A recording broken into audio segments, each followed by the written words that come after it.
Hi, it's Pact. I'm over by the water cooler. How about that popular show that's on? Yeah, I know, right? Sometimes offices can be hell, right?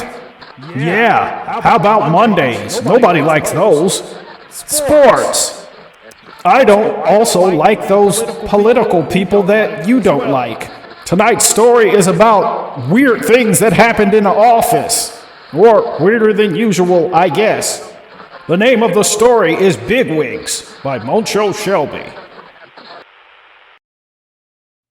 Oh boy, did I love Candy. But then again, who didn't? The way she strutted around the office was criminal. It felt a lot like those old nature shows where the female attracted the male and only the strongest alpha was ever going to get a chance to mate. It was soul crushing knowing I'd never be on the level of those fucking corporate bigwigs. I find myself staring at her from time to time. Sometimes I didn't even realize I was doing it. And it went a step beyond creepy to, I don't know, serial killer or something. I don't know if she knew I was staring, but she probably knew I was staring because a girl like that always knew someone was staring. She couldn't help it. All women have a dash of rock star in them, and if given just the right moment and just the right light, just the right opportunity, they could get attention from any man. It didn't really work that way in reverse. The male side of the coin was money and power. If you had enough of that, that's when it all clicked into place for you.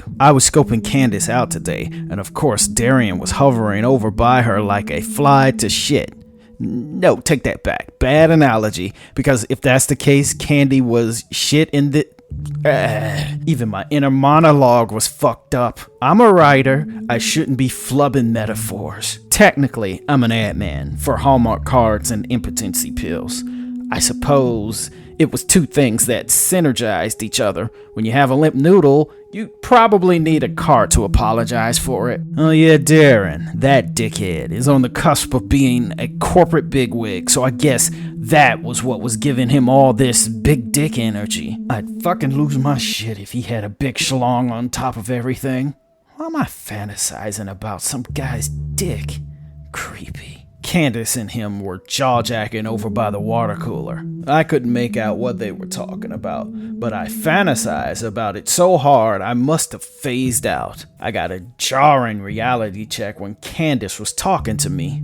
I shook my head in disbelief. I was so in my little fantasy world that I just up and missed her walking over, even though my eyes never left her. I'm working on a card about dogs and need something that rhymes with marrow. I'm trying to do a bone metaphor and put love in it somehow? I don't know, how does it go? I said, just thrilled she was talking to me. I watched Darian watching me from the water cooler, narrowing his eyes because a guy like me got her attention, if only for a moment. Okay, it goes like this so far.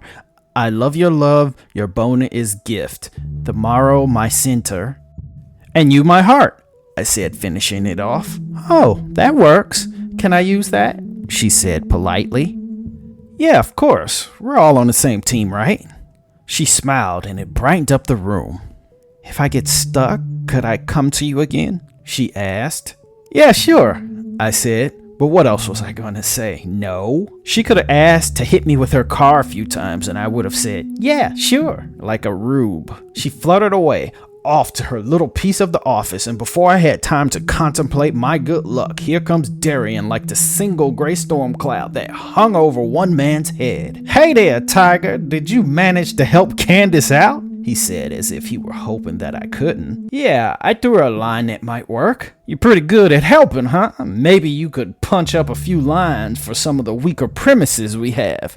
We are a little behind, he said. He knew goddamn well that nobody needed to do that, and that was merely work that got pawned off on people the bosses were fucking with. The joke's on him, though. I didn't care either way. I didn't have anything going on tonight, and I wasn't going to miss reruns of Family Guy that I had seen 100 times. Unlike most people, I liked my job, so I just looked down and gave the aw shucks look. so he thought his little punishment put me in my place. I went through piles and piles of old ideas, some half-baked, some very close to completion, but abandoned for some reason or other. They were letters stacked in envelopes. The hour had become late, and quite honestly, I lost track of time. I got very into my work. They were little word puzzles that invoked emotions as a reward. I could do this forever, honestly, taking the words and molding them like a Rubik's Cube, finding the correct order that would forge the letter bomb of emotion.